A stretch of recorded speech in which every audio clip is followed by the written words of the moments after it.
Hello guys, അപ്പോൾ കുറേ ആയിട്ട് നമ്മൾ ലോങ് വീഡിയോസൊക്കെ ചെയ്തിട്ട് ഞാൻ ഇടയ്ക്ക് ഷോർട്സൊക്കെ ചെയ്യുന്നുണ്ട്. അപ്പോൾ നിങ്ങളെ കാണുന്നുണ്ടെന്ന് ഞാൻ വിശ്വസിക്കുന്നുണ്ട് കേട്ടോ. കമൻസും കാര്യങ്ങളൊക്കെ ഞാൻ കാണുന്നുണ്ട്. അപ്പോൾ എങ്ങോട്ട് പോകണമെന്നല്ല അറിയണ്ടേ. ഇതാ ഈ ഒളിഞ്ഞിരിക്കുന്ന ആളില്ലേ, അയാൾക്ക് ബീച്ച് കാണാൻ ഭയങ്കര ആഗ്രഹം കേട്ടോ. ആള് നാട്ടിൽ വരുന്നത്, അതായത് ഞാൻ ലീവിന് പോയത് ഞാൻ ചെന്നൈയിൽ നിന്ന് നേരെ എറണാകുളം പോയി കൊച്ചിനെയും കുട്ടിയും കൊണ്ട് മലപ്പുറം വീട്ടിലോട്ട് വന്നിട്ടോ. തിരൂരെത്തിയപ്പോൾ അവൾക്ക് ആകെ പോകേണ്ടത് കടൽ കാണാൻ, വേറെ എങ്ങും പോകണ്ട, മുത്തമ്മേ കടൽ കാണണം കേട്ടോ. ദിവസത്തെ രാവിലെ ഇടയ്ക്കും കടൽ കാണാൻ പോവുക. അപ്പോൾ ഞാൻ ലീവിന് വന്നിട്ട് പോയിക്ക് 3-4 ദിവസമായിട്ടോ.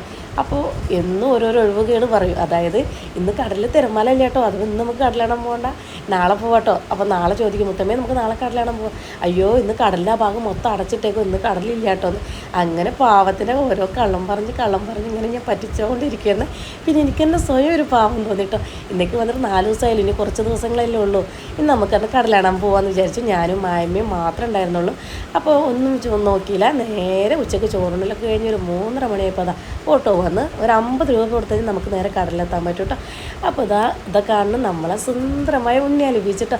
അടിപൊളിയാണ്. ഞാനൊക്കെ ആദ്യം ഇവിടെയൊക്കെ ഞാൻ പോസ്റ്റ് വുമൺ ആയിരുന്ന ടൈമിൽ ഞാൻ ഈ ഭാഗത്തൊക്കെ കത്ത് കൊടുക്കാൻ വേണ്ടി ഇതാക്കാനൊക്കെ വന്നിട്ടുണ്ട്.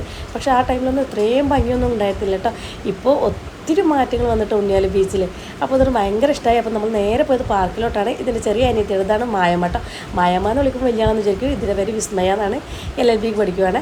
അപ്പോൾ ഞാനും മായമ്മയും കൊച്ചും കൂടിയാണ് വന്നത്. അപ്പോൾ ഇവിടെ വന്നപ്പോൾ കുറച്ച് റൈഡിലും കാര്യങ്ങളൊക്കെ പന്നപ്പി. കാരണം ഒന്നാമത് 3:30-4 മണിയായി, കാരണം അത്യാവശ്യം ചൂട് ആറി തുടങ്ങുന്നേ ഉള്ളൂ. ഇതൊക്കെ അത്യാവശ്യം ചൂടായി കിടക്കുമോ. കേരളയെന്ന് പറഞ്ഞപ്പോൾ അതൊന്നും അവൾക്ക് ഒരു പ്രശ്നമില്ല, നേരെ വലിഞ്ഞ് കയറും, ഇപ്പുറത്തെ കൂടി ഊർന്നാണ്ട് ഇറങ്ങി പോകട്ടോ. അപ്പോൾ അവളെ സന്തോഷമല്ലേ നമുക്ക് ഏറ്റവും വലുത്. കാരണം ഈ നമ്മൾ കുട്ടികളുടെ കൂടെ കൂടുമ്പോൾ നമ്മൾ തന്നെ സ്വയം മറന്നു പോകും കേട്ടോ. എനിക്കിങ്ങനെ ഭയങ്കര ഇഷ്ടം. പക്ഷെ നമുക്കിതിലൊന്നും കയറാനോ പിടിക്കാനൊന്നും പറ്റത്തില്ല.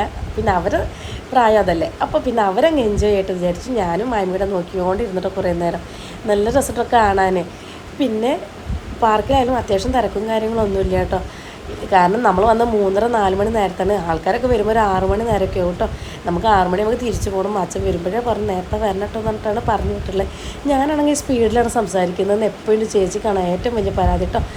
എന്നോട് പറയും, നിന്നെ കാണുന്ന അല്ലെങ്കിൽ നിൻ്റെ വീഡിയോസ് കാണുന്നവർ എപ്പോഴും നിന്നോട് പറയാൻ ശ്രമിക്കുന്നുണ്ടാവും, നിനക്ക് സ്പീഡ് കൂടുതലാണ്. അതുകൊണ്ട് അവർക്കും വേണ്ടി ഞാനാണ് പറയുന്നത്, നീ സ്പീഡ് കുറച്ച് സംസാരിക്കണം കേട്ടോ. പക്ഷേ ഞാനിങ്ങനെയാണ്, എപ്പോഴും ഞാൻ കൂടുതൽ സ്പീഡിൽ സംസാരിക്കുന്ന ഒരാളാണ്. പെട്ടെന്നൊന്നും എനിക്ക് മാറ്റാൻ പറ്റത്തില്ല കേട്ടോ. അപ്പോൾ ഇപ്പോൾ ഒരു കുതിരയുണ്ട് പിന്നെ കുതിരപ്പുറത്തൊക്കെ ആയിട്ട് പിന്നെ നമ്മൾ കുറച്ച് ഫോട്ടോസൊക്കെ നമ്മൾ അവിടെ നിന്ന് എടുത്ത് അത് കഴിഞ്ഞ് നേരെ നമ്മൾ ബീച്ചിലോട്ട് അങ്ങ് പോയത് കേട്ടോ. ബീച്ചിൽ പോയി കഴിഞ്ഞാൽ പിന്നെ പൊന്നാപ്പിനെ പിടിച്ചാൽ കിട്ടുന്നില്ല ഗൈസ്. എത്ര പറഞ്ഞാൽ തിരമാല അങ്ങ് കൊണ്ടുപോകുമെന്ന് പറഞ്ഞിട്ടൊന്നും അവൾക്ക് ഒരു ഇത് കൈവിടാതെ പിടിച്ചോണ്ട് നിന്നിട്ടോ. പക്ഷെ നല്ല തണുത്ത കാറ്റിട്ടോ, എവിടെയോ മഴ പെയ്യുന്നുണ്ട്. അപ്പോൾ ഞങ്ങൾ കടൽ തീരത്ത് കൂടെ കുറച്ച് ഓടണം, അങ്ങോട്ടും ഇങ്ങോട്ടും കൊണ്ടുവന്ന കുറച്ച് വീഡിയോസും ഷോർട്സും കാര്യങ്ങളൊക്കെ എടുത്തിട്ടുണ്ട്. പിന്നെ പൊന്നാപ്പിക്കുള്ള മെയിനായിട്ട് മണ്ണ് വാരി കളിക്കണം. കുറേ മണ്ണ് വാരി അവിടെ ഇതാക്കി ഇരുന്ന് പിന്നെ നമ്മൾ ഉപ്പിലിട്ട മാങ്ങയും കാര്യങ്ങളൊക്കെ തിന്നു. അപ്പോൾ ഗൈസ് ഇത്രയുള്ള വീഡിയോ. ഓക്കെ.